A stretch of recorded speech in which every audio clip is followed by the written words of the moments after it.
미국이 발칵 뒤집혔습니다. 트럼프 대통령이 직접 승인한 비자 수수료 10만 달러 인상이 오히려 미국의 숨통을 조여 왔기 때문입니다.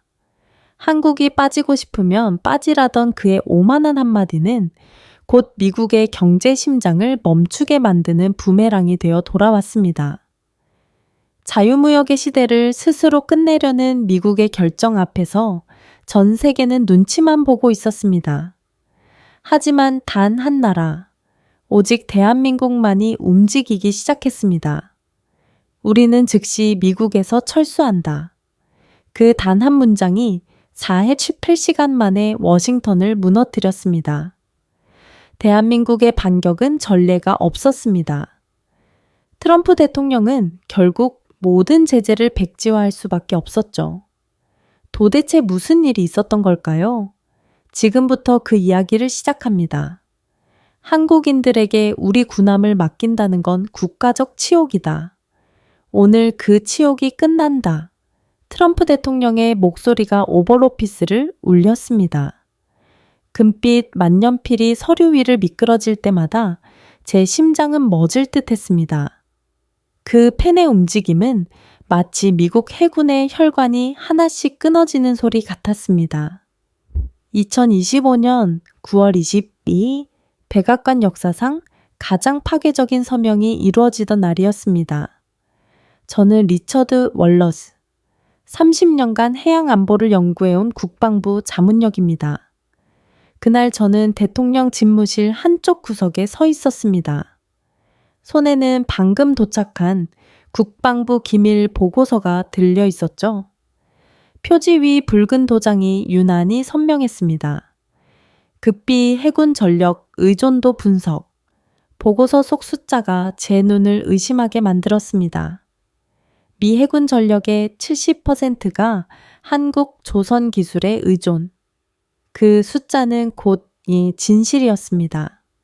구축함의 엔진, 이지스 시스템의 핵심 레이더 모듈, 그리고 특수 용접 기술까지.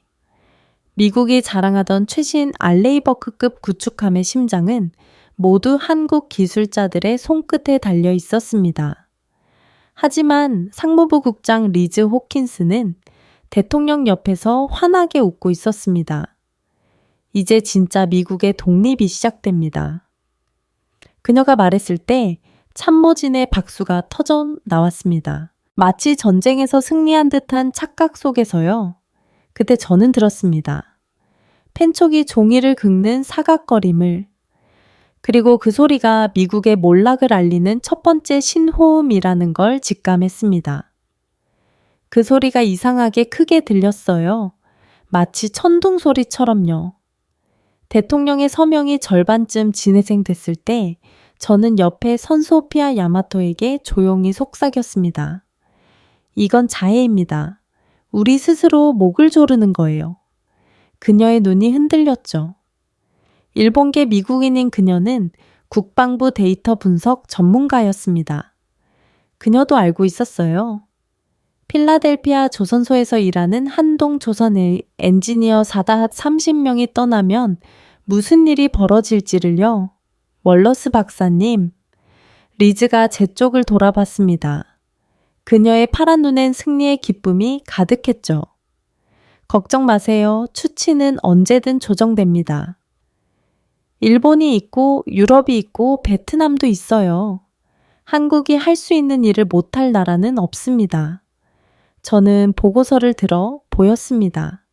이 기술들을 대체하는데 최소 10년이 걸립니다. 용접 하나만 해도 의지의 문제죠. 그녀가 제 발을 잘랐어요. 미국인들에겐 의지가 있습니다. 대통령이 서명을 마치자 플래시가 터졌습니다. 수십 명의 기자들이 몰려들었죠. 백악관 공보실장이 준비한 무대였습니다. 대통령님, 이제 미국이 다시 위대해질까요? 한 기자가 물었을 때 트럼프는 만년필을 높이 들어 보였습니다. 몽블랑 제품이었어요. 독일제였죠. 아이러니했습니다. 이 펜 하나로 우리는 자유무역의 족쇄를 끊었습니다. 더 이상 외국인들이 우리 안보를 좌지우지하지 못합니다. 환호성이 터졌어요. 하지만 저는 창밖을 바라봤습니다. 워싱턴의 가을 하늘이 유난히 어두워 보였죠. 구름이 낮게 깔려 있었어요. 폭풍 전혀 같았습니다. 오후 2시 백악관 프레스룸에서 공식 브리핑이 시작됐습니다. CNN부터 폭스뉴스까지 모든 방송이 자유무역의 종언이라는 자막을 띄었어요.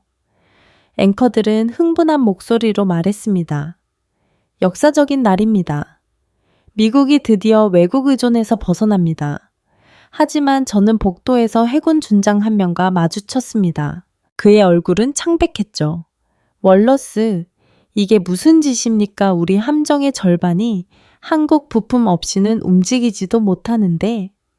알아요. 저는 짧게 대답했습니다. 더 말할 필요가 없었죠. 그도 이미 답을 알고 있었으니까요.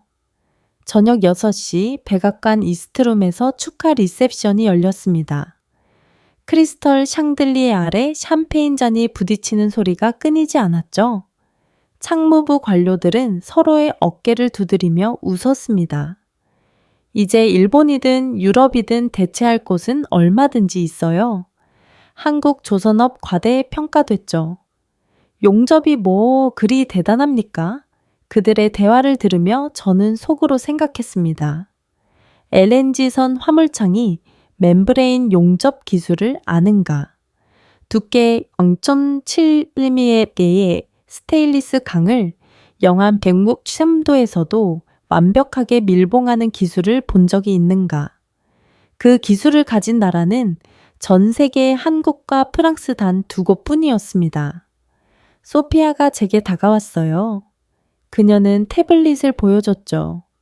필라델피아 조선소 실시간 데이터입니다. 벌써 이상 징후가 나타나고 있어요. 한동조선 엔지니어들이 작업을 중단하고 있습니다. 화면엔 붉은 경고등이 하나둘 켜지고 있었어요. 정비 중이던 알레이버크급 부축함 3척, 건조 중이던 버지니아급 잠수함 2척, 모두 한국 기술자들이 담당하던 프로젝트였죠. 얼마나 걸릴까요? 제가 물었습니다. 완전 철수까지요. 잠입할 시간이면 충분할 겁니다. 그녀의 목소리가 떨렸어요. 리셉션장 한쪽에선 월스트리트 저널 기자가 라이브 방송을 하고 있었습니다. 오늘은 미국 제조업 부활의 신호탄입니다. 주식시장은 이미 반응하고 있습니다. 미국 조선 관련주가 급등하고 있죠. 저는 쓴물을 지었습니다. 그들은 몰랐으니까요. 텅 빈 조선소의 주식이 오른다는 게 얼마나 허무한 일인지를요. 밤 9시 미즈가 연단에 올랐습니다. 그녀는 샴페인 잔을 들고 말했죠. 여러분, 우리는 오늘 역사를 만들었습니다. 더 이상 우리 군남의 태극기는 없을 겁니다. 박수가 터졌어요. 하지만 저는 구석에서 휴대폰을 꺼내 필라델피아 조선소 매니저 제이슨에게 문자를 보냈습니다. 준비하세요. 폭풍이 옵니다. 답장이 왔어요. 무슨 말씀이신지 철마 한국팀이 48시간 내로 전월원 철수할 겁니다. 긴 침묵 후에 답장이 왔죠. 하느님 맙소사. 밤 11시 리셉션이 끝나갈 무렵 소피아가 다시 제게 다가왔습니다. 그녀의 얼굴은 창백했죠. 방금 서울에서 연락이 왔어요. 한동조선 긴급 이사회가 소집됐대요. 안건은 미국 사업 전면 재검토 제 손에서 샴페인 잔이 떨렸습니다. 시작됐구나 생각했죠. 정구현 본부장이 어떤 사람인지 저는 알고 있었습니다. 그는 감정에 휘둘리지 않는 냉철한 전략가였죠. 수익이 나지 않는 사업은 과감히 접는 사람이었습니다. 리즈가 우리를 지나치며 말했습니다. 내일부터 진짜 미국의 새 시대가 열립니다. 월러스 박사님도 이제 인정하실 때가 됐어요. 우리는 누구에게도 의존하지 않습니다. 저는 그녀를 바라보며 조용히 대답했습니다. 맞습니다. 의존하지 않겠죠. 다만 가라앉을 뿐입니다. 무슨 말씀이신지 그녀가 눈살을 찌푸렸어요. 배는 물 없이도 존재할 수 있습니다. 다만 항해할 수 없을 뿐이죠. 그녀는 코음을 치고 돌아섰어요. 패배주의자들은 언제나 그런 식으로 말하죠. 백악관을 나서며 저는 다시 한번 뒤를 돌아봤습니다. 불 켜진 오버오피스 창문이 보였죠. 저 안에서 한 자루의 펜이 미국 해군의 운명을 결정했다는 게 믿기지 않았습니다. 주차장으로 걸어가는 동안 제 머릿속엔 계속 그 숫자가 맴돌았어요. 70% 미해군 구축함의 핵심 시스템 70%가 한국 기술입니다. 이지스 시스템 업그레이드 추진 체계 정비, 심지어 선체 용접 기술까지요. 차에 올라타자마자 전화가 울렸습니다. 펜타곤의 해군참 모차장이었죠. 월러스 방금 상황을 들었소. 이거 우리가 생각하는 그 최악의 시나리오인가? 저는 한숨을 쉬었습니다. 아닙니다. 장군님 더 나쁩니다. 구체적으로 말하해 보시오. 버지니아급 잠수함 2척이 건조 중단될 겁니다. 알레이버크급 정비도 마찬가지고요. 8시간 내로요. 침묵이 흘렀어요. 그는 작게 욕설을 내뱉었죠. 30년 군 생활에서 처음 듣는 그의 욕이었습니다. 집으로 돌아오는 길 라디오에선 대통령의 음성이 계속 흘러나왔습니다. 미국을 다시 위대하게, 미국을 다시 위대하게. 하지만 제 귀엔 다른 소리가 들렸어요. 거대한 무언가가 무너지는 소리였죠. 그게 미국 해군의 심장이 멈추는 소리라는 걸 저는 그때 이미 알고 있었습니다. 자정이 넘어 집에 도착했을 때 아내가 현관에서 저를 기다리고 있었어요. 뉴스 봤어요. 역사적인 날이래요. 저는 넥타이를 풀며 대답했습니다. 그래, 역사적인 날이지. 우리가 스스로 바다를 닫은 날로 기록될 거야. 다음 날 아침 8시 상무부 회의실 리즈 호킨스가 화이트보드 앞에 섰습니다. 빨간 마케어를 들고 큼지막하게 썼죠. 대체국 일본 유럽 베트남 그녀는 돌아서며 환하게 웃었어요. 여러분 걱정할 것 없습니다. 한국이 빠진 자리는 이들이 채울 겁니다. 회의실엔 상무부와 국방부 관계자 20여 명이 모여 있었습니다. 저는 소피아와 함께 뒷자리에 앉아 있었죠. 최는 밤새 준비한 기술 분석 보고서가 들려 있었어요. 한국 조선업의 핵심 기술 목록과 대체 소요 시간을 정리한 것이었습니다. 리즈가 계속 말했습니다. 일본의 미쓰비시, 가와사키 중공업이 있고요. 유럽엔 탈레스와 핑칸티에리가 있습니다. 베트남도 최근 조선업이 급성장하고 있죠. 한 상무부 직원이 손을 들었어요. 비용은 어떻게 됩니까? 한국보다 20에서 30% 비싸질 겁니다. 하지만 그건 단기적인 문제예요. 미국 조선업이 부활하면 해결됩니다. 저는 조용히 손을 들었습니다. 리즈 국장님. 네, 월러스 박사님 말씀하시죠. 저는 일어서서 보고서를 펼쳤습니다. LNG선 화물창 멤브레인 용접 기술 하나를 복제하는 데만 최소 10년이 걸립니다. 이건 단순한 기술이 아니라 노하우의 축적입니다. 리즈가 미간을 찌푸렸어요. 그건 너무 비관적인 전망 아닙니까? 사실입니다. 한국은 30년간이 기술을 개발해 왔어요. 실패와 성공을 반복하며 쌓은 경험입니다. 일본조차의 분야에선 한국을 따라잡지 못했죠. 의지의 문제입니다. 리즈가 단호하게 말했어요. 미국인들에겐 의지가 있어요. 우리가 낡았던 것처럼 이번에도 해낼 겁니다. 회의실에서 몇몇이 고개를 끄덕였습니다. 하지만 저는 멈추지 않았어요. 이지스 시스템 통합 기술은 어떻습니까? 한국 엔지니어들이 20년간 미군과 함께 개발한 노하우입니다. 그들이 떠나면 충분합니다. 박사님, 리즈가 제 발을 잘랐어요. 우린 앞을 봐야 합니다. 과거에 매달릴 시간이 없어요. 소피아가 노트북을 열었습니다. 화면엔 필라델피아 조선소의 실시간 데이터가 떴죠. 현재 조선소 가동률이 지혜지하 해수소매 제일 추옥도에서 60%로 떨어졌습니다. 한국 팀이 작업을 단계적으로 중단하고 있어요. 일시적인 현상입니다. 리즈가 손을 저었어요. 그들도 곧 현실을 받아들일 거예요. 미국 시장을 포기할 순 없으니까요. 바로 그때 회의실 문이 열렸습니다. 백악관 공보 담당 보좌관이 들어왔죠. 여러분, 좋은 소식입니다. 대통령께서 오늘 오후 진짜 독립의 날 행사를 여실 예정입니다. 창무부 팀도 참석해주세요. 박수가 터졌어요.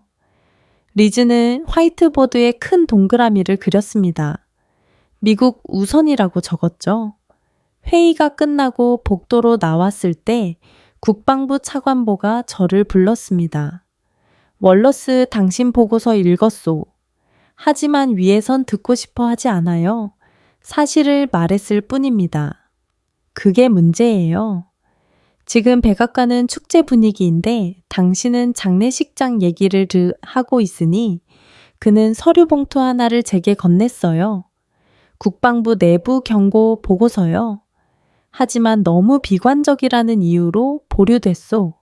저는 봉투를 열었습니다. 첫 페이지에 빨간 글씨로 적혀 있었죠. 미해군 전투력 30% 감소 예상. 오후 2시 백악관 사우스론에서 행사가 시작됐습니다. 트럼프 대통령이 연단에 올랐죠. 뒤엔 거대한 성조기가 펄럭이고 있었어요. 오늘은 진짜 독립의 날입니다. 우리는 더 이상 외국의 자비를 구하지 않습니다. 수백 명의 지지자들이 환호했어요. 창무부 직원들이 앞줄에서 사진을 찍었죠. 리즈는 대통령과 악수하며 활짝 웃었습니다.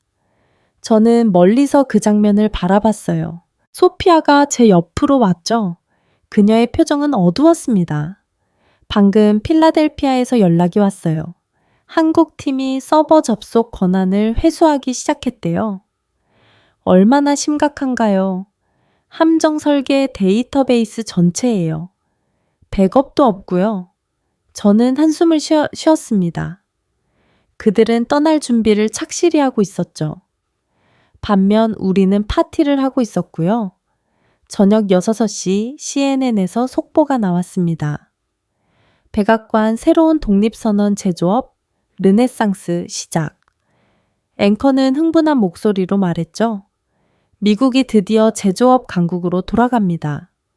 전문가들은 이번 조치가 미국 경제의 획기적인 전환점이 될 거라고 평가합니다. 하지만 제 휴대폰엔 다른 뉴스가 떴어요. 한국연합뉴스였죠. 한동조선 미국 사업 재검토 철수, 가능성 검토, 저는 펜타곤으로 갔습니다. 해군작전사령부 회의실엔 제복 차림의 장교들이 모여 있었어요. 그들의 표정은 백악관의 축제 분위기와는 완전히 달랐죠. 해군 준장이 말했습니다. 현재 건조 중인 함정 5척이 모두 한국 기술에 의존하고 있습니다.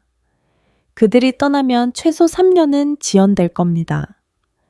제가 대답했어요. 그것도 대체 인력을 찾는다는 전제하에요. 대체 인력이 있습니까? 없습니다.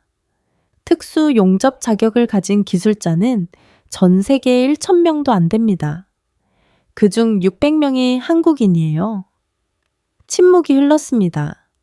한 대령이 물었죠. 백악관은이 사실을 알고 있습니까? 보고서는 올라갔습니다. 하지만 너무 비관적이라고 보려됐죠. 또 다른 준장이 주먹으로 테이블을 쳤어요. 이건 미친 짓입니다. 우리 전투력을 스스로 무너뜨리고 있어요. 저는 조용히 말했습니다. 창무부는 이걸 기회라고 봅니다. 미국 조선업을 되살릴 기회라고요? 얼마나 걸립니까? 우리 조선업이 그 수준에 도달하려면 최소 20년입니다. 그것도 모든 게 순조롭게 진행된다는 가정하에요. 밤 11시 저는 집으로 돌아오는 차 안에서 전화를 받았습니다. 초피아였어요. 리처드 큰일이에요. 한동조선 정구현 본부장이 내일 미국으로 온대요. 협상하러 오는 건가요? 아니요. 철수 일정을 확정하러 온대요. 이미 대한항공 전세기 2대를 예약했어요. 430명 전원과 가족들을 태울 거래요. 저는 운전대를 꽉 잡았습니다. 얼마나 남았습니까? 나 4,800에 증당 4회 8시간이요. 그들이 공식 발표하면 끝이에요. 전화를 끊고 저는 라디오를 켰습니다. 심야 토크쇼에서 진행자가 말하고 있었죠. 미국이 드디어 일어섰습니다. 더 이상 외국에 의존하지 않습니다. 청취자가 전화로 참여했어요. 맞습니다. 한국이든 중국이든 우리는 그들이 필요 없어요. 미국이 최고입니다. 저는 라디오를 껐습니다. 그리고 속으로 생각했죠. 사전입 전에 동맹의 말 8시간 후 당신들은 완전히 다른 현실을 보게 될 거라고 집에 도착했을 때 아내가 거실에서 TV를 보고 있었어요. 화면엔 백악관 행사가 재방송되고 있었죠. 대통령이 두 팔을 들고 환호하는 모습이 보였습니다. 자랑스러운 날이래요. 아내가 말했어요. 미국이 다시 강해진대요. 저는 넥타이를 풀며 대답했습니다. 아니야. 우린 방금 우리 손으로 우리 배의 구멍을 뚫어버렸어. 그리고 그걸 승리라고 부르고 있지. 아내가 저를 걱정스럽게 바라봤어요. 무슨 일이 일어나는 거예요? 곧 알게 될 거야. 48시간 후에 새벽 5시 필라델피아 조선소 제 전화기가 울렸습니다.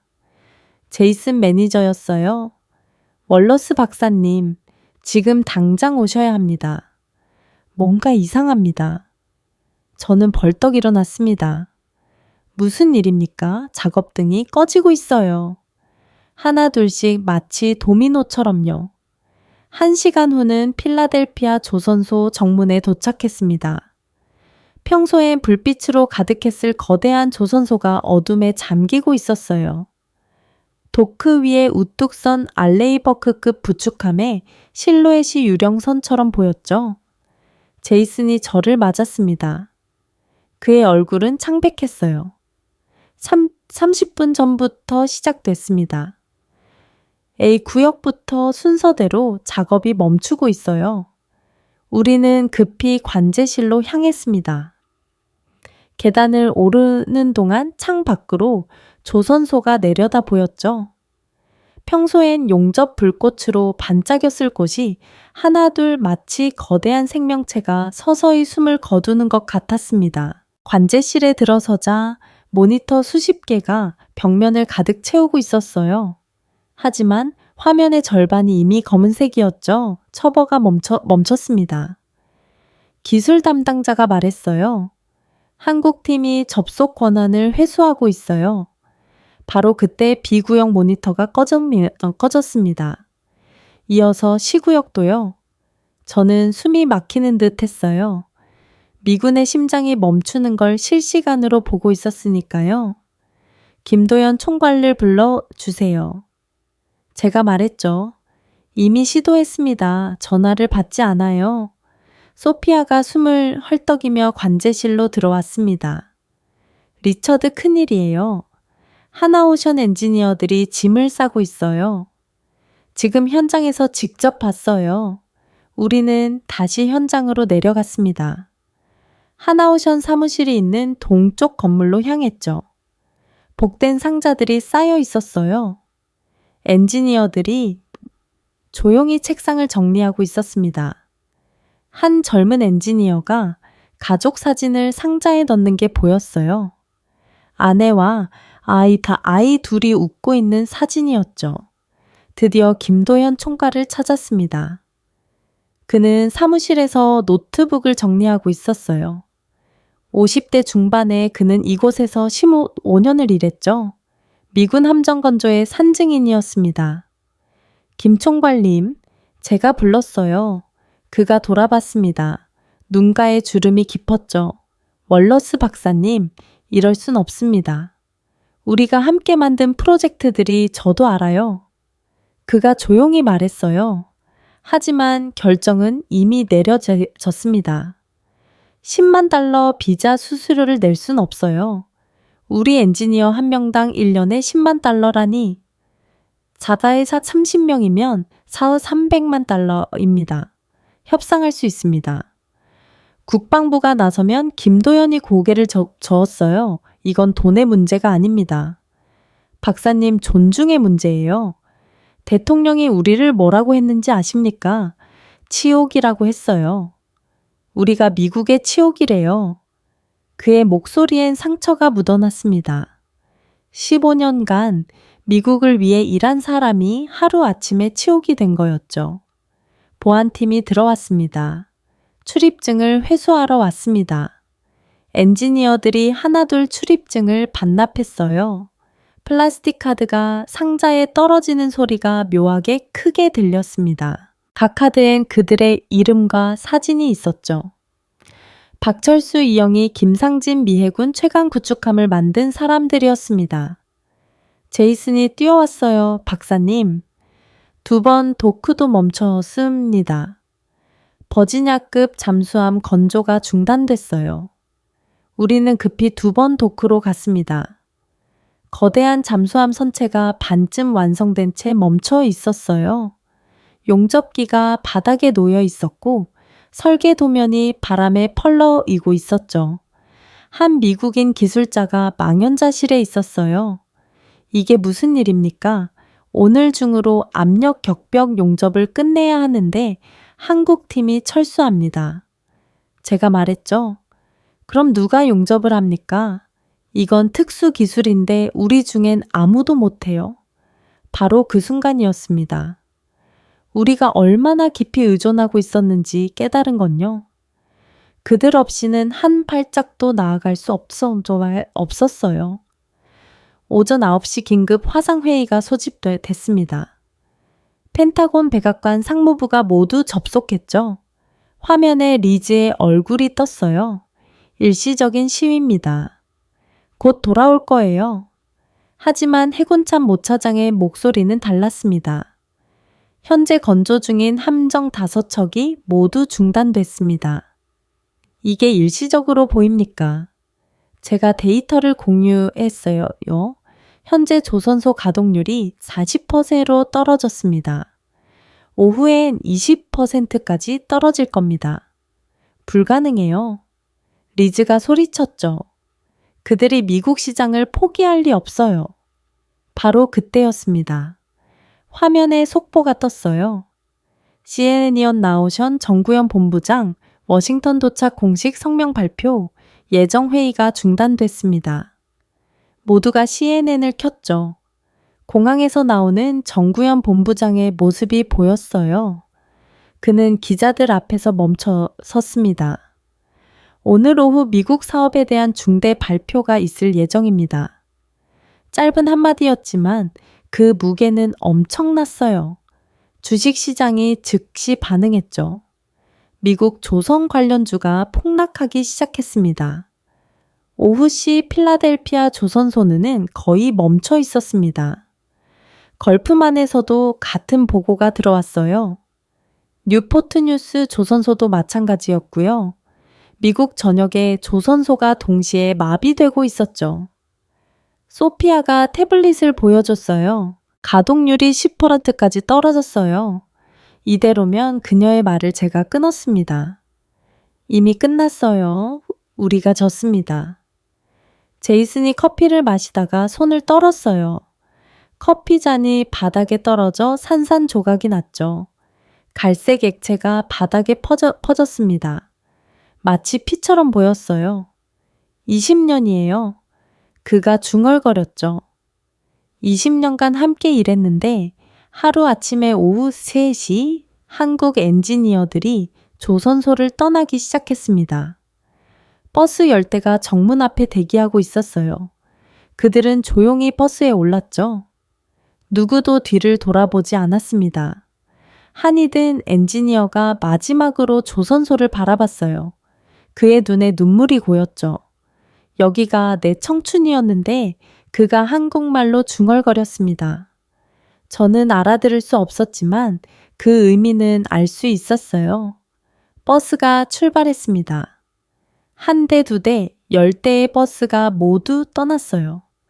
조선소는 완전히 조용해졌죠. 거대한 크레인만이 하늘을 향해 팔을 벌리고 있었습니다. 마치 항복하는 것처럼요. 저녁 6시 백악관에서 긴급 대책 회의가 열렸습니다. 하지만 대통령은 참석하지 않았어요. 리즈가 회의를 주재했죠. 일본 기업들과 접촉 중입니다. 곧 대체 인력이 올 거예요. 해군 제독이 주먹으로 테이블을 쳤습니다. 언제요? 우리 함정들이 바다에 못 나가고 있는데 최대한 빨리. 최대한이 얼마입니까? 일주일, 한 달, 1년 리즈는 대답하지 못했어요. 아니, 대답할 수 없었죠. 답을 몰랐으니까요. 밤 9시 저는 텅 빈 조선소를 걸었습니다. 제 발걸음 소리가 메아리 쳤어요. 한때 이곳은 미국 해골역의 심장이었죠. 수천 명이 밤낮주로 일했고 용접 불꽃이 별처럼 반짝였습니다. 이제는 무덤 봤어요. 멀리서 경비원의 손전등 불빛이 보였습니다. 그가 제게 다가왔죠. 박사님, 이제 어떻게 되는 겁니까? 저는 하늘을 올려다봤습니다. 별이 보이지 않았어요. 구름이 두껍게 깔려 있었죠. 모르겠습니다. 제가 대답했어요. 하지만 하나는 확실해요. 우리가 스스로 선택한 겁니다. 우리 손으로 우리 심장을 멈춘 거예요. 집으로 돌아오는 길. 라디오에선 여전히 축하 메시지가 흘러나왔습니다.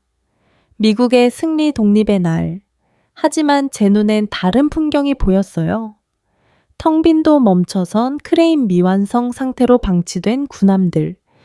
그것이 우리가 선택한 독립의 대가였습니다. 자정이 가까워 올 때 소피아에게서 문자가 왔어요. 내일 오전 정구현 본부장 기자 회견. 제목은 철수 결정이래요. 저는 휴대폰을 내려놓고 창밖을 바라봤습니다. 폭풍이 오고 있었어요. 진짜 폭풍이요. 새벽 4시 30분. 침대만 휴대폰이 요란하게 울렸습니다. CNN 속보 알림이었어요. 긴급 하나오션 미국 사업 전면 철수 결정. 저는 벌떡 일어나 앉았습니다. 손이 떨렸어요. 화면을 다시 봤지만 똑같은 글자들이 보였죠. 얼어붙은 손가락으로 TV를 켰습니다. CNN 앵커가 긴박한 목소리로 말하고 있었어요. 다시 한번 말씀드립니다.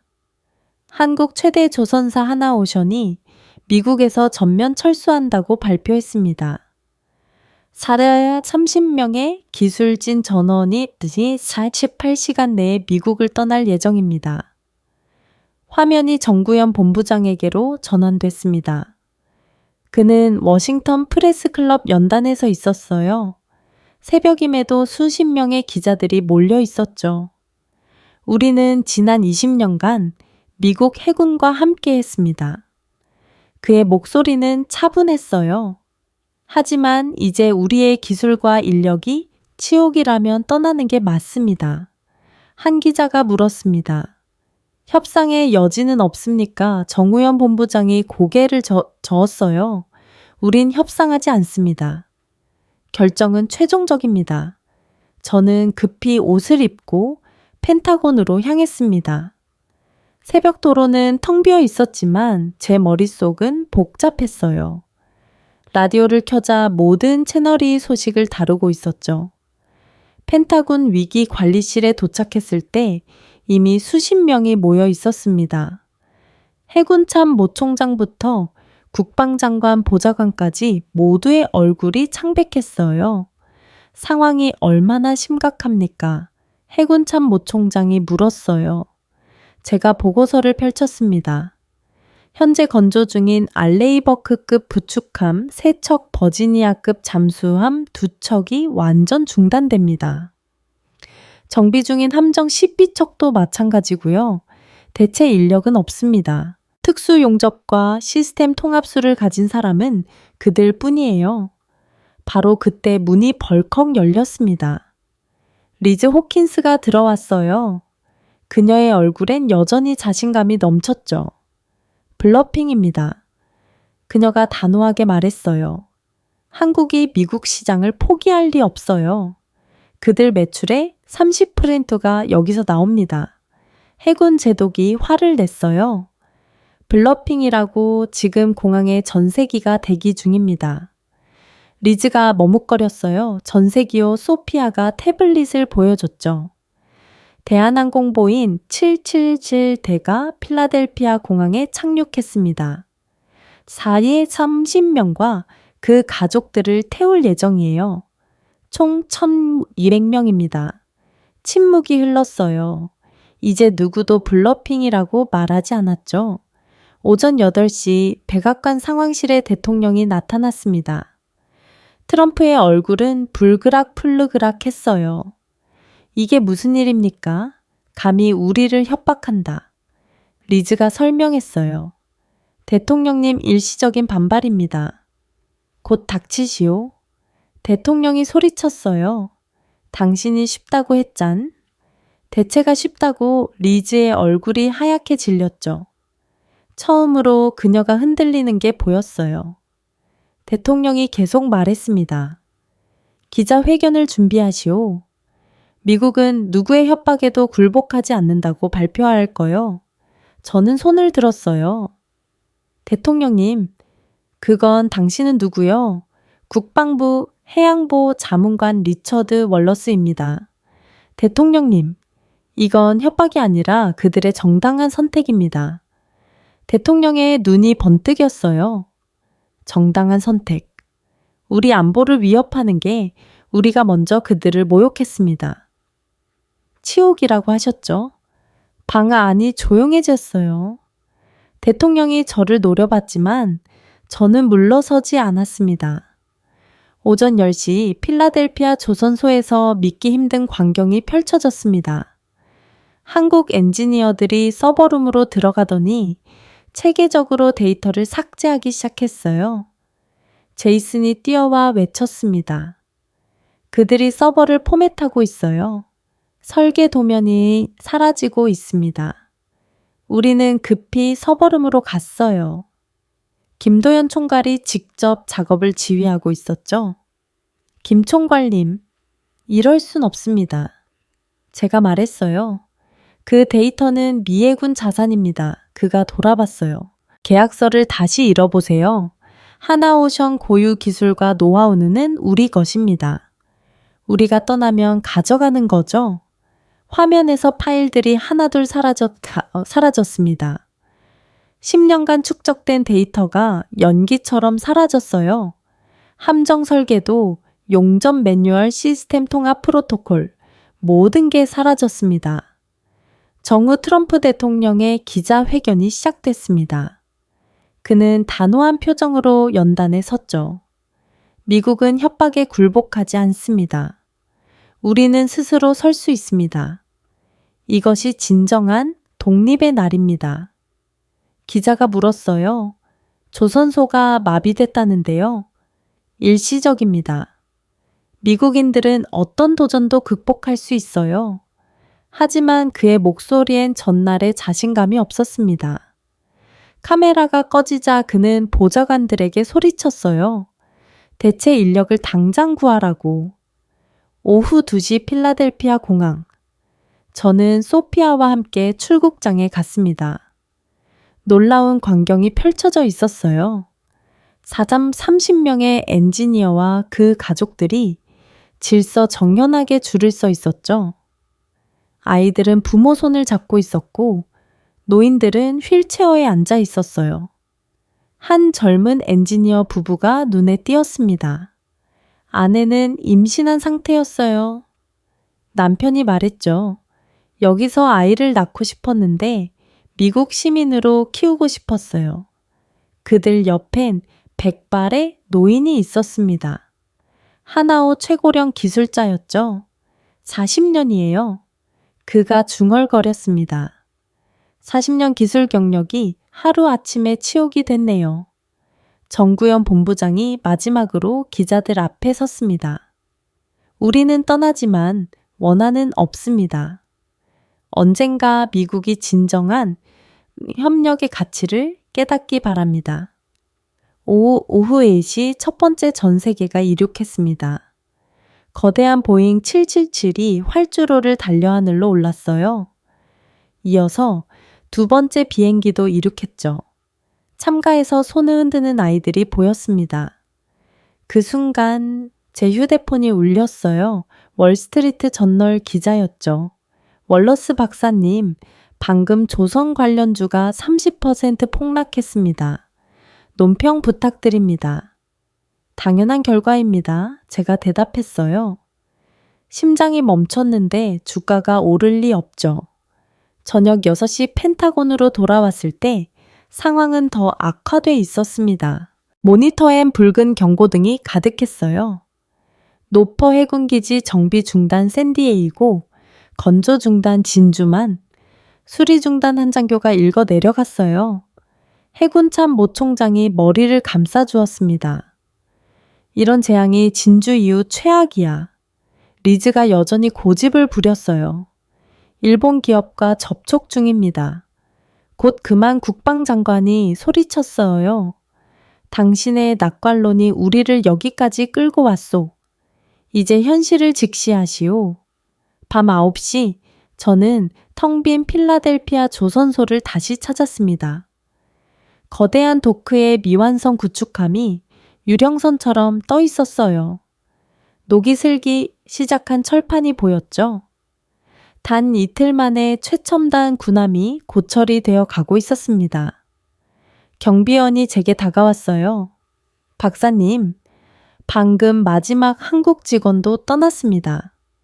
마지막이요? 청소 아주머니였어요. 20년 일하셨대요. 떠나면서 오셨어요.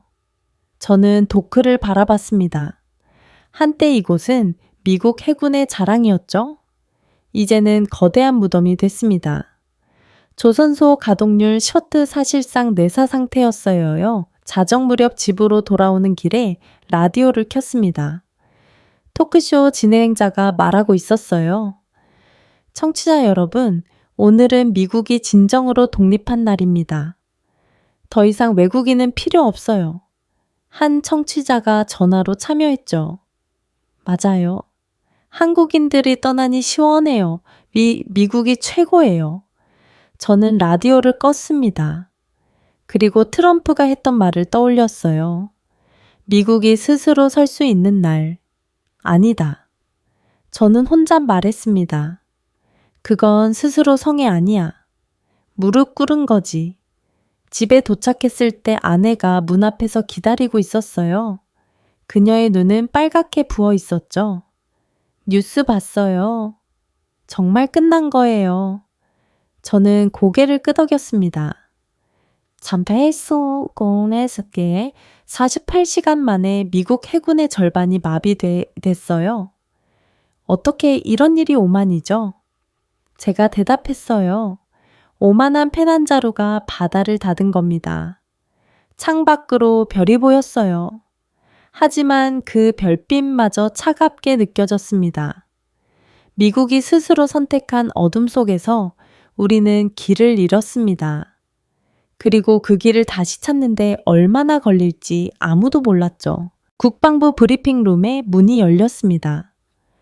기자 100여 명이 숨을 죽이고 있었어요. 2025년 9월 24일 오전 10시 미국이 진실을 마주한 날이었습니다. 해군 작전 사령관이 연단에 올랐습니다. 그의 얼굴은 돌처럼 굳어 있었죠. 뒤편 대형 스크린이 켜졌어요. 붉은 그래프가 나타났습니다. 천이 급격히 아래로 떨어지고 있었죠. 현재 미군 전투력입니다. 그가 말했어요. 그래프의 수치가 나타났습니다. 30% 감소. 기자들이 술렁거렸어요. 카메라 플래시가 터졌죠.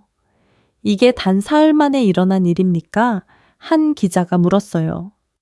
그렇습니다. 사령관이 대답했죠. 한국 기술진이 떠난 후 사흘입니다.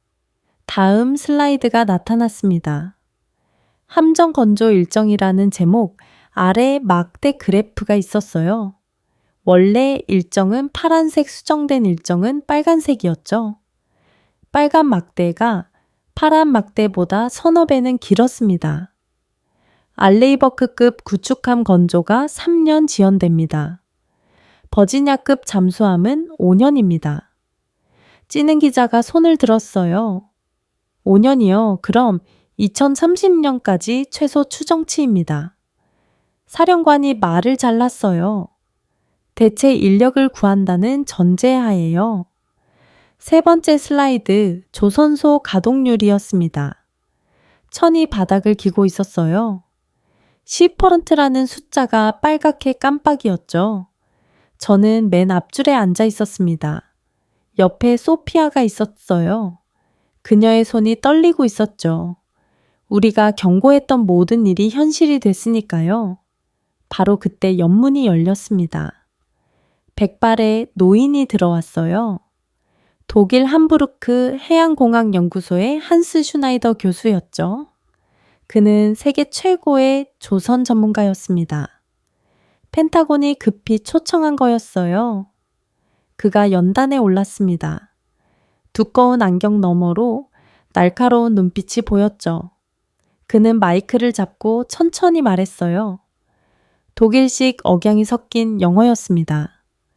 제가 40년간 조선업을 연구했습니다. 전 세계 조선소를 다 봤죠. 그리고 오늘 필라델피아 유포트 뉴스 걸프 조선소를 시찰했습니다. 그가 잠시 멈췄어요. 브리핑룸이 숨소리조차 들리지 않을 만큼 조용했죠. 의학적 용어를 빌리자면 그가 안경을 벗어 닦았습니다. 미국 조선업은 현재 임상적 내사 상태입니다. 폭탄 선언이었어요. 기자들이 일제히 일어섰습니다. 질문이 쏟아졌죠. 뇌사라니요. 너무 과장 아닙니까? 슈나이더 교수가 고개를 젖었어요. 과장이 아닙니다. 뇌사 환자처럼 기계로 겨우 숨만 쉬고 있어요. 생명 활동은 멈췄죠. 그가 자신의 태블릿을 들어 보였습니다. 용접 전문가, 제로 시스템 통합 엔지니어 제로, 특수강 가공 기술자 제로, 핵심 인력이 모두 떠났습니다. 훈련시키면 되지 않습니까? 폭스뉴스 기자가 물었어요. 얼마나 걸릴까요? 교수가 되물었죠. 기능올림픽 금메달 수준의 용접공을 만드는데 최소 10년입니다. 그것도 재능이 있다는 전제하에요. 미국에 그런 훈련 시스템이 있습니까? 아무도 대답하지 못했어요. 교수가 계속했습니다. 한국은 조선업에서 특별합니다. 단순히 배를 만드는 게 아니에요. 예술품을 만들죠. 영하 100축 샘도에서도 깨지지 않는 LNG선 화물창을 용접할 수 있는 나라는 지구상의 한국뿐입니다. 프랑스도 있지 않습니까? 누군가 물었어요. GET사의 기술이죠. 하지만 실제 시공은 한국이 합니다. 프랑스는 설계만 해요. 그때 리즈 호킨스가 일어섰습니다. 교수님이 일본은 어떻습니까? 미쓰비나 가와사키는 슈나이더 교수가 그녀를 바라봤어요. 일본은 이미 포기했습니다. 분함 건조를? 왜일까요? 한국과 경쟁이 안 되니까요. 리즈의 얼굴이 빨개졌어요. 그녀가 주장했던 모든 게 무너지고 있었죠. 정오가 되자 월스트리트에서 비명이 터져 나왔습니다. 뉴욕 증시가 개장하자마자 조선 관련주가 폭락했어요. 로키드 마틴 20%, 제너럴 다이내믹스 22% 헌팅턴 잉얼스 30% GMBC 긴급 속보가 나왔죠. 조선업 붕괴 방산업체 연쇄 폭락 소피아가 브리핑 밖으로 나왔습니다. 복도에서 그녀는 휴대폰을 들고 있었어요. CNB와 생중계 인터뷰를 하기로 한 거였죠.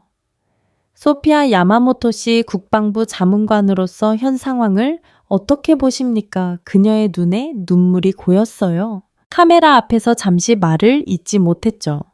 그리고 떨리는 목소리로 말했습니다. 우리가 이증에 있어요. 그녀가 숨을 고르며 말했어요. 기술은 기계가 아니라 사람이에요. 앵커가 물었죠. 무슨 의미입니까? 우리는 기술을 사고 팔 수 있는 상품이라고 생각했어요. 돈만 있으면 살 수 있다고요. 하지만 진짜 기술은 사람의 머리와 손에 있어요. 그 사람들이 떠나면 기술도 함께 떠나는 거예요. 그녀의 목소리가 갈라졌어요. 30명이 떠났어요. 그들 한 명 한 명이 10년, 20년의 경험을 갖고 있었죠. 그걸 돈으로 살 수 있을까요? 인터뷰가 끝난 후 소피아는 벽에 기대어 울었습니다. 저는 그녀의 어깨를 두드렸어요. 오후 3시 저는 다시 브리핑룸으로 들어갔습니다. 슈나이더 교수가 추가 설명을 하고 있었어요. 미국이 놓친 게 또 있습니다. 그가 새로운 슬라이드를 띄웠어요. 공급망입니다. 한국조선업은 수천 개의 중소기업과 연결돼 있어요.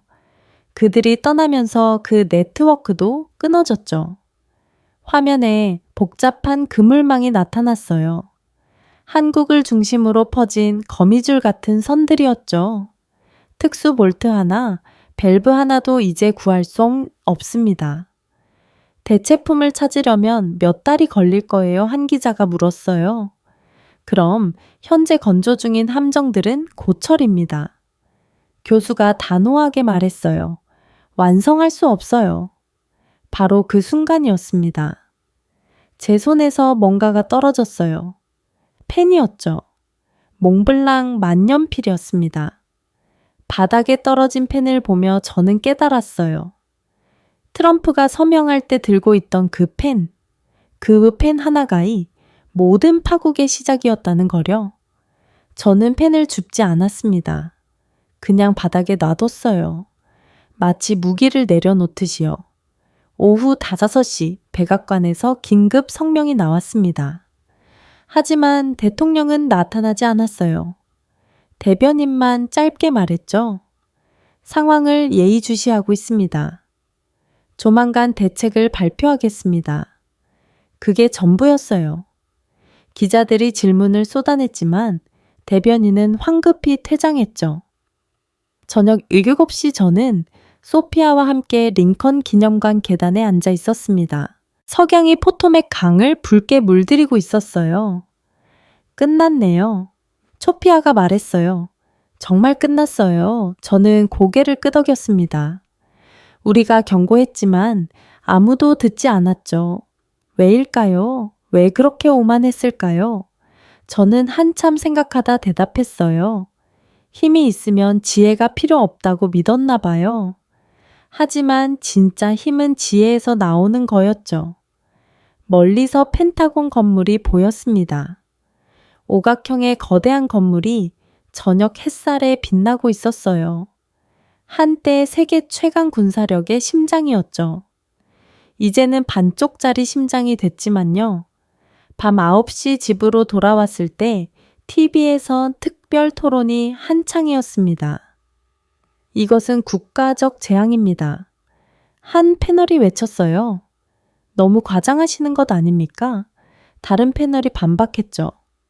미국은 언제나 위기를 극복했어요. 극복. 지금 우리 해군이 마비됐는데 논쟁이 계속됐어요. 하지만 답은 없었죠. 이미 엎질러진 물이으니까요. 자정 무렵 전화가 울렸습니다. 해군참 모총장이었어요. 월러스 내일 의회 청문회가 열린다. 증언 준비를 해주게. 무엇을 증언하면 됩니까? 진실을 있는 그대로의 진실을 말해주게 전화를 끊고 저는 창밖을 바라봤습니다. 워싱턴의 밤거리가 평소처럼 밝았어요. 하지만 그 불빛이 왠지 차갑게 느껴졌죠. 책상 위엔 오늘 떨어뜨린 펜이 놓여 있었습니다. 누군가 주워다 놓은 모양이었어요. 저는 그 펜을 들어봤습니다. 무거웠어요. 이상하게 무거웠죠. 펜 하나. 저는 중얼거렸어요. 펜 하나로 바다를 닫은 대통령이라 아내가 방으로 들어왔어요. 자지 않아요. 내일 증언 준비를 해야 해요. 무슨 얘기를 할 거예요, 저는? 펜을 내려놓으며 대답했습니다. 오만이 어떻게 제국을 무너뜨리는지에 대해서요. 그날 밤 저는 한 줄을 썼습니다. 내일 청문회에서 할 첫마디였죠. 우리는 스스로를 침몰시켰습니다. 의회 청문회장의 문이 열렸습니다. 2025년 9월 25일 오전 9시. 미국 의회가 진실을 심판하는 날이었어요. 창원군사위원회 청문회장은 사람들로 가득했습니다. 의원들이 반원형 테이블에 앉아 있었고 증인석엔 해군참 모 총장이 앉아 있었죠. 그의 해군 정복 차림이 유난히 무겁게 보였어요. 우리 해군은 현재 마비 상태입니다. 참모 총장의 첫 마디에 청문회장이 술렁거렸어요. 그는 떨리는 손으로 물을 한 모금 마시고 계속했습니다. 하나오션 기술진이 철수한 후 우리는 단 한 척의 함정도 완성할 수 없게 됐습니다. 공화당 소속 테드 크루즈 상원위원이 서류를 들어 올렸어요. 이 보고서에 따르면 해군 전투력이 30% 감소했다는데 사실입니까?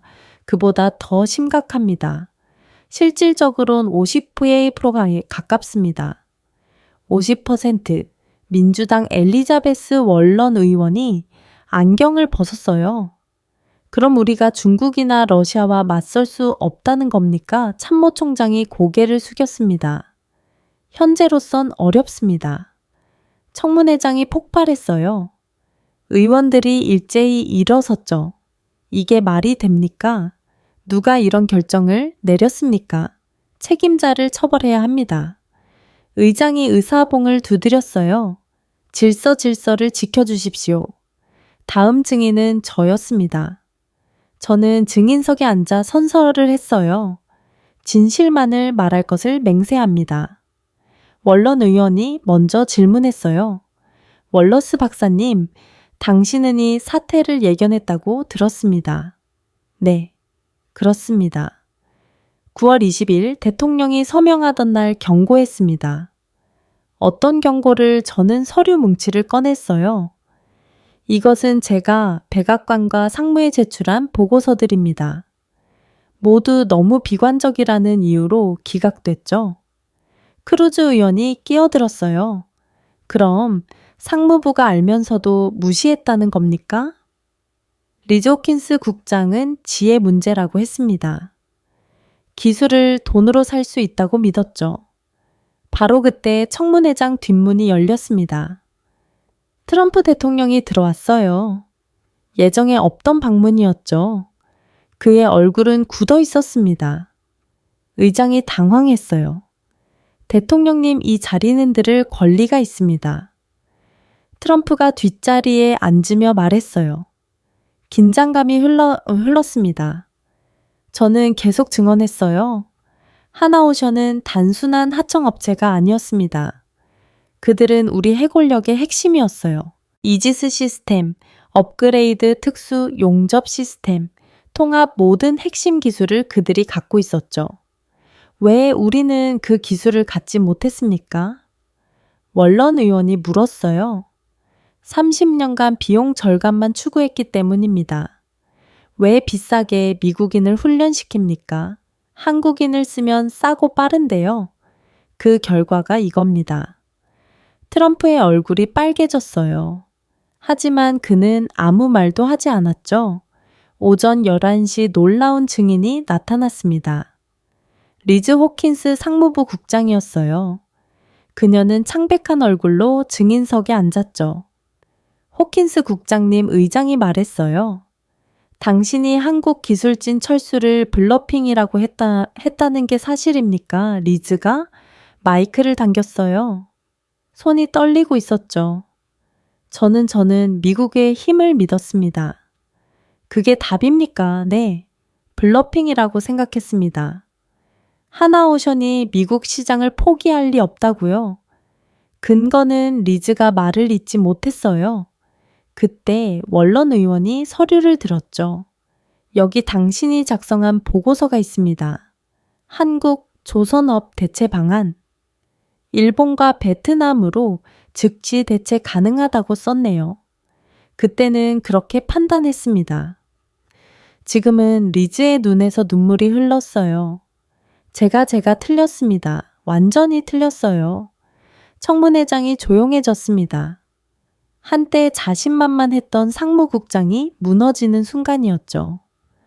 정구가 되자 TV 자막에 충격적인 문구가 떴습니다. 촉보 의회 탄핵조사 특별위원회 구성론에 트럼프가 자리에서 벌떡 일어났어요. 그는 아무 말 없이 청문회장을 나갔죠. 하지만 복도에서 기자들에게 둘러싸였습니다. 대통령님 탄핵 가능성에 대해 어떻게 생각하십니까? 트럼프가 멈춰섰어요. 그리고 카메라를 향해 말했죠. 이것은 마녀 사냥입니다. 미국을 위대하게 만들려는 노력을 방해하는 하지만 그의 목소리엔 힘이 없었어요. 평소에 자신감이 사라진 거였죠. 오후 2시 청문회가 재개됐습니다. 이번엔 현장 동영상이 공개됐어요. 필라델피아 조선소의 현재 모습이었죠. 텅 빈 도 멈춰선 크레인 미완성 함정들. 이것이 미국 조선업의 현 주소입니다. 해군 소장이 설명했어요. 가동률 10% 사실상 죽었습니다. 크루즈 의원이 물었어요. 복구하는데 얼마나 걸립니까? 최소 10년입니다. 그것도 한우션이 돌아온다는 전제하에요. 돌아올 가능성은 제로입니다. 그들은 이미 중국, 일본과 새 계약을 맺었어요. 원런 의원이 끼어들었어요. 잠깐, 우리 적국인 중국과 계약했다고요? 네, 하나우션은 이제 중국 이곤 함정도 만들 겁니다. 우리가 쫓아낸 기술로요. 청문회장이 다시 폭발했어요. 의원들이 서로 고함을 질렀죠. 반역이다. 아니다. 우리가 먼저 배신한 거다. 책임자를 구속해야 한다. 오후 4시. 저는 마지막 증언을 했습니다. 의원님들, 우리는 치명적인 실수를 했습니다. 기술을 가진 사람을 존중하지 않았어요. 그들을 치욕이라 불렀죠. 이제 그 대가를 치르고 있습니다. 어떻게 해야 합니까? 의장이 물었어요. 저는 잠시 침묵했다가 대답했습니다. 우리는 자립이 아니라 고립을 택했습니다. 이제 그 선택을 인정하고 처음부터 다시 시작해야 합니다. 청문회가 끝난 후 복도에서 소피아를 만났어요. 그녀는 휴대폰을 보고 있었죠. 방금 속보가 떴어요. 업보가 떴어요. 하나오션 주가가 30% 올랐대요. 당연하죠. 이제 그들은 미국 없이도 잘 살 수 있으니까요. 저녁 6시 백악관 앞에 시민들이 모이기 시작했습니다. 그들은 피켓을 들고 있었어요. 해군을 살려라. 무능한 정부 퇴진. 펜 하나로 나라를 망쳤다. 경찰이 바리케이드를 쳤지만 시민들은 계속 모여들었어요. 밤 9시 저는 집에서 뉴스를 보고 있었습니다. 앵커가 충격적인 소식을 전했어요. 방금 들어온 소식입니다. 대통령 지지율이 20%로 떨어졌습니다. 역대 최저치입니다. 화면이 전환됐어요. 백악관 대변인 로버트 해밀턴이 나타났죠. 그의 표정은 심각했습니다.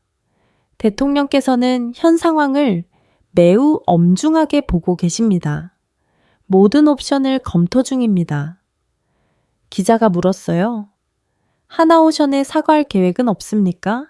해밀턴이 머뭇거렸어요. 그것도 검토 중입니다. 이 한마디가 파장을 일으켰죠. 미국이 공식 사과를 검토한다. 이건 항복선언이나 다름없었으니까요. 자정 무렵, 저는 서재에서 그날 조선소를 찍은 사진을 보고 있었습니다. 텅 빈 도크 녹슨 철판 미완성 군남. 우린 자립이 아니라 고립을 택했곤. 저는 중얼거렸어요. 아내가 차를 가져왔어요. 당신이 옳았어요. 모든 경고가 맞았어요.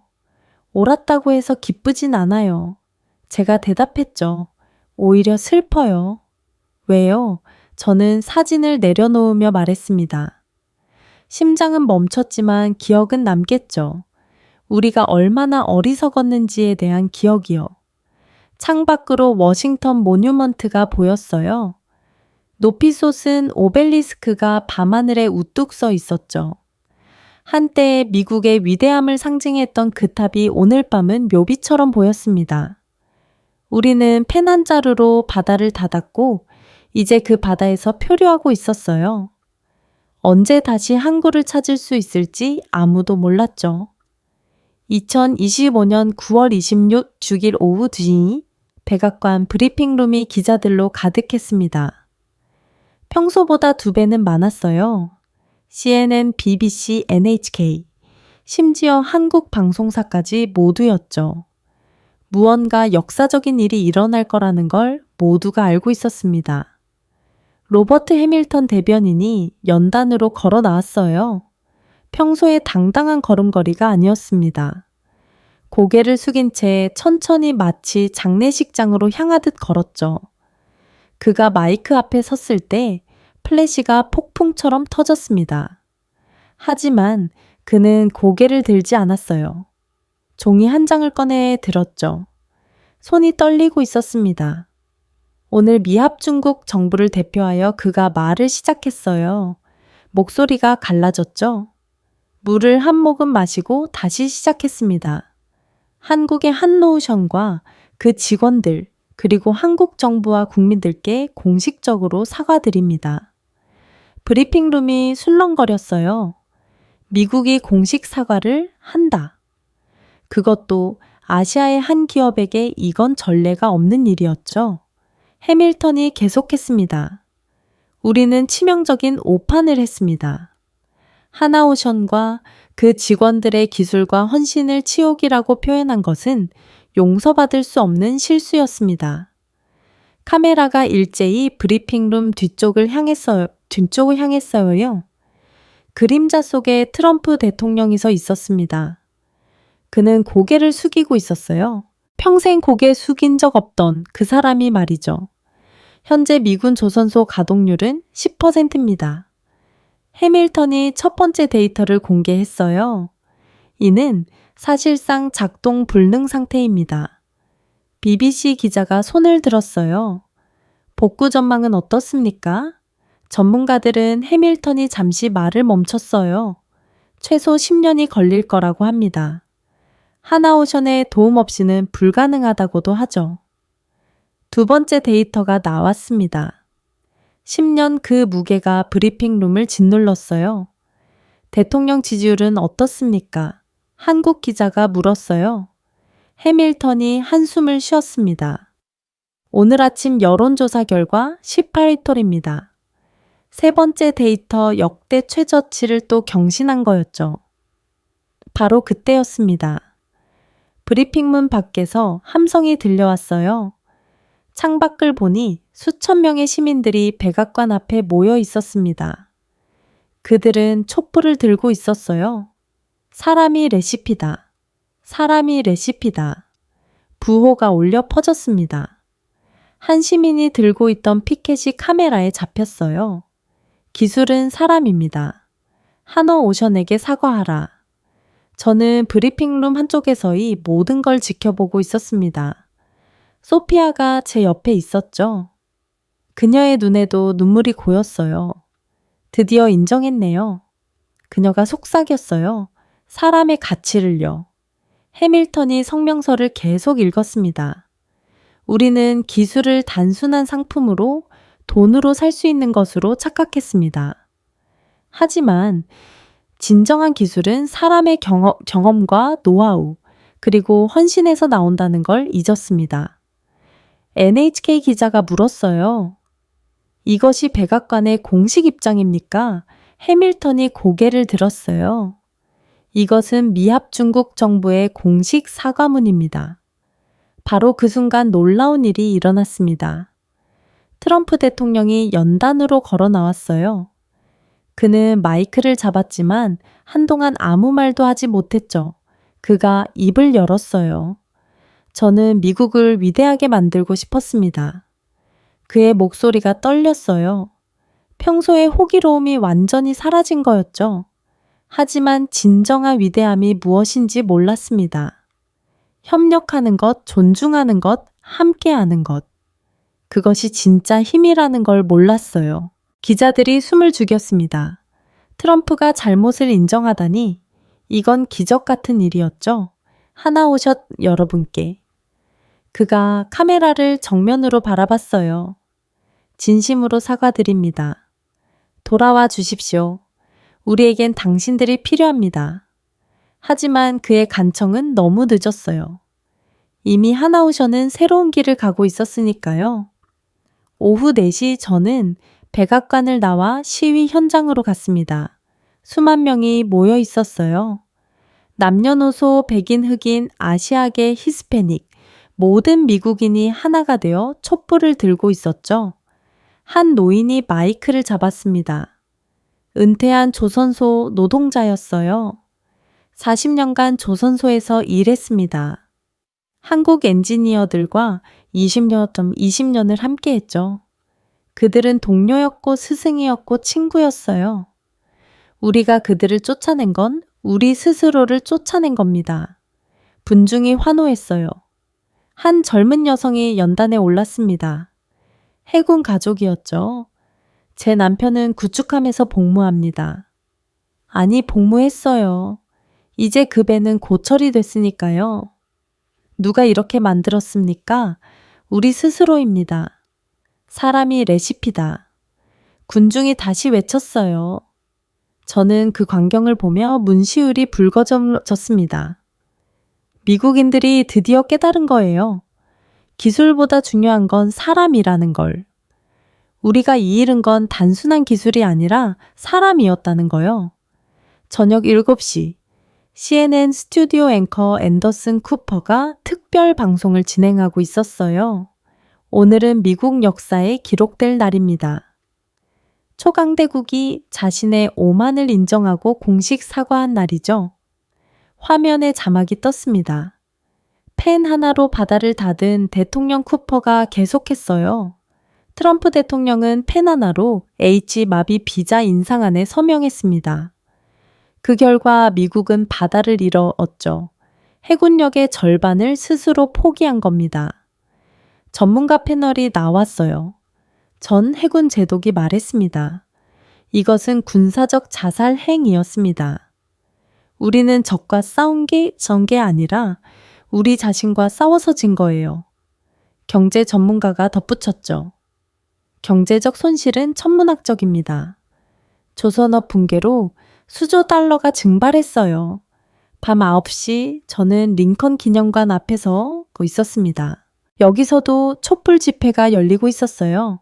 한 대학생이 연설하고 있었죠. 링컨은 말했습니다. 분열된 집은 설 수 없다고. 우리는 스스로를 분열시켰어요. 협력자를 적으로 만들었죠. 군중이 박수를 쳤어요. 촛불이 물결처럼 일렁했죠. 소피아가 제게 다가왔습니다. 보세요, 리처드. 저 피켓을요. 한 아이가 들고 있는 피켓이었어요. 삐뚤빼뚤한 글씨로 이렇게 적혀 있었죠. 한국 아저씨들 돌아와요. 아빠 배를 고쳐주세요. 저는 더 이상 참을 수 없었습니다. 눈물이 흘러내렸어요. 30년간 국방부에서 일하며 한 번도 울지 않았던 제가 말이죠. 우리가 무슨 짓을 한 거죠? 제가 소피아에게 물었어요. 우리가 가진 가장 소중한 걸 버렸어요. 그녀가 대답했죠. 사람을요. 밤 11시 집으로 돌아오는 길에 라디오를 켰습니다. 한국 KBS 월드 라디오가 잡혔어요. 한국어 방송이었지만 통역이 나왔죠. 오늘 하나우셔는 미국의 사과를 확인했다고만 짧게 논평했습니다. 복귀 계획은 없다고 밝혔죠. 대신 중국, 일본과의 신규 계약을 발표했습니다. 저는 라디오를 껐어요. 끝났구나 생각했죠. 정말로 끝났어. 자정백악관 앞 시위대는 여전히 촛불을 들고 있었습니다. 하지만 언제 극복할 수 있을까요? 우리가 버린 사람들이 다시 돌아올까요? 집에 도착했을 때 TV에선 다큐멘터리가 방영되고 있었어요. 제목이 충격적이었죠. 펜 하나로 바다를 닫은 대통령 미국 해군 붕괴 일주일 네이터가 말했어요. 2025년 9월 20일 한자로의 만년필이 미국의 운명을 바꿨습니다. 화면에 트럼프가 서명하는 장면이 나왔어요. 그 금빛 펜이 클로즈업 됐죠. 단 일주일 만에 미국은 해상 패권을 잃었습니다. 스스로의 선택으로 저는 TV를 끄고 창밖을 바라봤습니다. 워싱턴의 밤하늘에 별이 보였어요. 하지만 그 별빛 쫓쫓하게 느껴졌죠. 책상 위엔 오늘 받은 이메일이 있었어요. 김도연 전 총괄이 보낸 거였죠. 월러스 박사님 사과를 들었습니다. 하지만 너무 늦었어요. 우리는 이미 새 길을 가고 있습니다. 부디 미국이 교훈을 잊지 않길 바랍니다. 기술은 기계가 아니라 사람입니다. 저는 답장을 쓰려다 멈췄어요. 무슨 말을 할 수 있을까요? 미안하다고. 돌아와 달라고. 아니, 그들은 돌아오지 않을 거예요. 우리는 그들을 존중하지 않았으니까요. 그들의 기술과 경험 헌신을 치욕이라 불렀으니까요. 사람이 레시피다. 저는 중얼거렸어요. 우리는 레시피를 버렸어. 이제 요리를 할 수 없지. 새벽 2시 아직도 백악관 앞엔 촛불이 타오르고 있었습니다. 멀리서 보니 마치 거대한 장례식 같았어요. 미국 해골력을 위한 장례식 말이죠. 그리고 그 모든 비극의 시작 펜 한 자루가 있었습니다. 펜 하나로 바다를 닫은 대통령. 역사는 트럼프를 그렇게 기억할 거예요. 2025년 9월 27일 오후 4시 저는 다시 필라델피아 조선소에 섰습니다. 일주일 전만 해도 이곳은 미국 해군의 심장이었죠. 이제는 거대한 유령 도시가 됐습니다. 녹슨 철판 위로 가을 햇살이 비스듬히 내려앉았어요. 바람에 철판이 울렸습니다. 채소리가 마치 죽은 잘 신음 같았죠. 저는 천천히 2번 도크로 걸어갔습니다. 미완성 상태로 방치된 알레이버크급 부축함이 떠 있었어요. 저요? 아니, 떠 있다기보다는 갇혀 있었죠. 진수도 완성도 불가능한 철 덩어리가 된 채로요. 한교에 올라갔습니다. 여기서 일했던 한국 엔지니어들의 흔적이 아직 남아 있었어요. 용접 마스크 하나가 바닥에 떨어져 있었죠. 주인은 한우션 로고가 새겨진 거였습니다. 저는 제 안전모를 벗었습니다. 30년간 써온 낡은 안전모였어요. 그리고 그것을 철판 위에 조용히 올려놨죠. 마치 묘비의 꽃을 놓듯이요. 주머니에서 작은 메모지가 나왔습니다. 김도연 총괄이 남긴 거였어요. 떠나기 전날 제 사무실 문틈으로 밀어넣은 거였죠. 월러스 박사님께 우리는 떠나지만 원망하지 않습니다. 다만 하나만 기억해 주세요.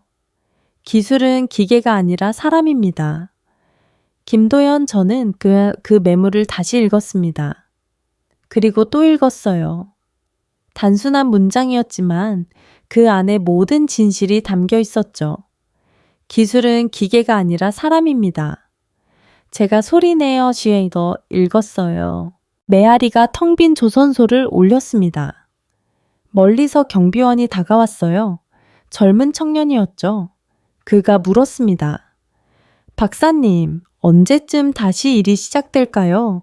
저는 고개를 저었어요. 모르겠어요. 어쩌면 영도해지 않을지도요. 그럼 우리는 어떻게 되는 거죠? 살아남아야죠. 제가 대답했어요. 우리가 만든 폐허에서요. 청년이 멀어져 갔습니다. 그의 발걸음이 철판 위에서 쿵쿵 울렸어요. 저는 다시 조선소를 둘러봤습니다.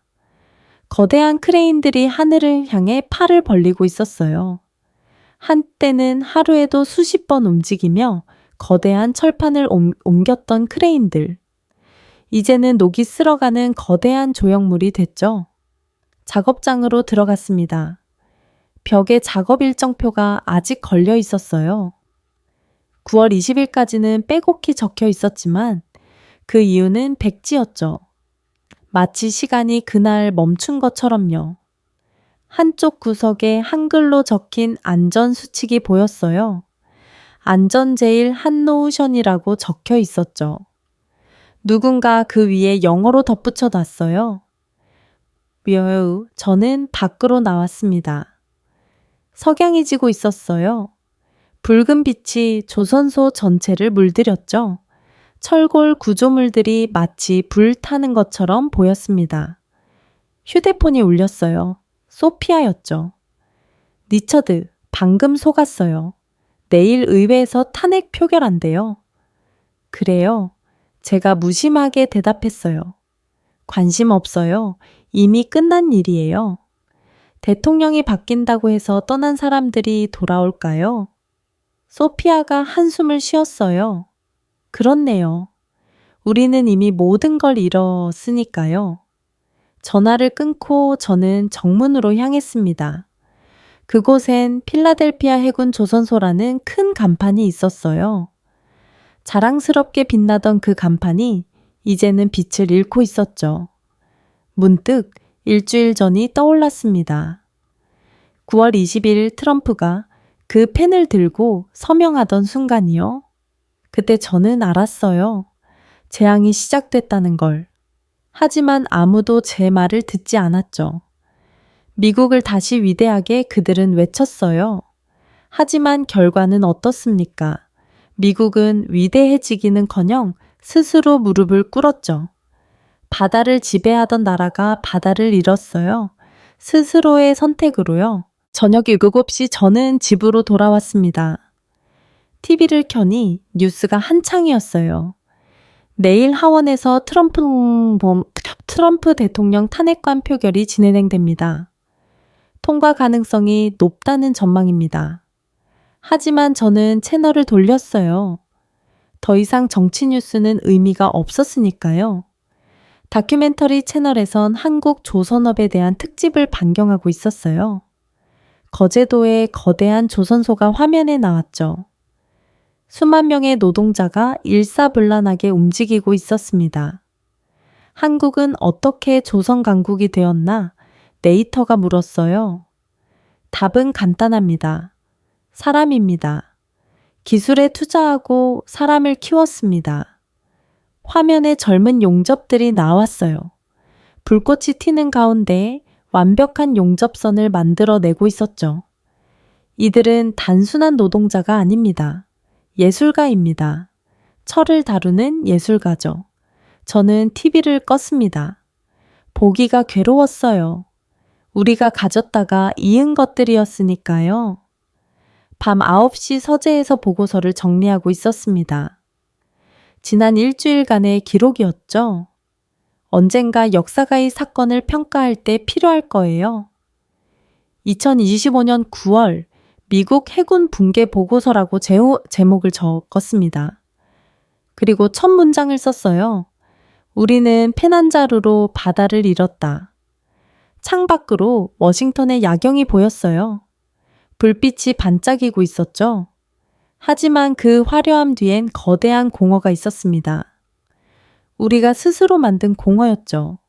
자정이 가까워 올려 마지막 뉴스를 봤습니다. 촉보입니다. 하나오션이 중국과 1,000억 달러 규모의 조선 계약을 체결했습니다. 앞으로 10년간 중국 해군의 함정을 건조할 예정이라고 합니다. 아이러니했습니다. 우리가 밀어낸 기술로 우리의 경쟁국이 더 강해지고 있었으니까요. 또 다른 소식입니다. 내일 오전 10시 하원 본회의에서 트럼프 대통령의 탄핵안 표결이 예정되어 있습니다. 저는 눈을 감았습니다. 대통령이 탄핵될지도 모르지만 그게 무슨 의미가 있을까요? 이미 엎질러진 물이었습니다. 새벽이 다가올 무렵 저는 마지막으로 김도연의 메모를 다시 펼쳤습니다. 기술은 기계가 아니라 사람입니다. 그래요. 결국 사람이었습니다. 우리가 이르는 건 기술이 아니라 사람의 마음이었죠. 그리고 한번 떠난 사람은 돌아오지 않습니다. 신뢰가 무너진 자리엔 아무것도 남지 않습니다. 창밖을 바라보았습니다. 별빛이 반짝였지만 이상하게도 그 빛마저 차갑게 느껴졌습니다. 사람이 레시피다. 저는 낮은 목소리로 중얼거렸습니다. 우리는 그 레시피를 찢어버렸습니다. 이제 다시는 만들 수 없습니다. 멀리 조선소가 보였습니다. 어둠 속 거대한 묘비처럼 서 있었습니다. 한때 미국 해군의 자랑이던 그곳, 이제는 오만의 무덤이 되어 있었습니다. 한 자루에 펜으로 바다를 닫은 대통령. 역사는 이 일주일을 그렇게 기록할 것입니다. 그리고 후손들은 물을 겁니다. 어떻게 그런 어리석은 결정을 내릴 수 있었냐고. 하지만 우리는 했습니다. 오만이 우리 눈을 가렸고 결국 스스로 심장을 멈췄습니다. 이제 남은 것은 폐허뿐입니다. 그리고 너무 늦게 찾아온 후회뿐이죠. 기술은 기계가 아니라 사람입니다. 우리가 너무 늦게 깨달은 진실이었습니다. 한국을 응원하신다면 한국 최고, 한국이 더 성장하길 바라신다면 한국 분발. 여러분의 생각을 댓글로 남겨주세요. 그 한 줄의 진심이 이 이야기를 완성할 것입니다. 영상이 마음에 드셨다면 구독과 좋아요로 응원해주세요. 지금까지 감독 윤나였습니다.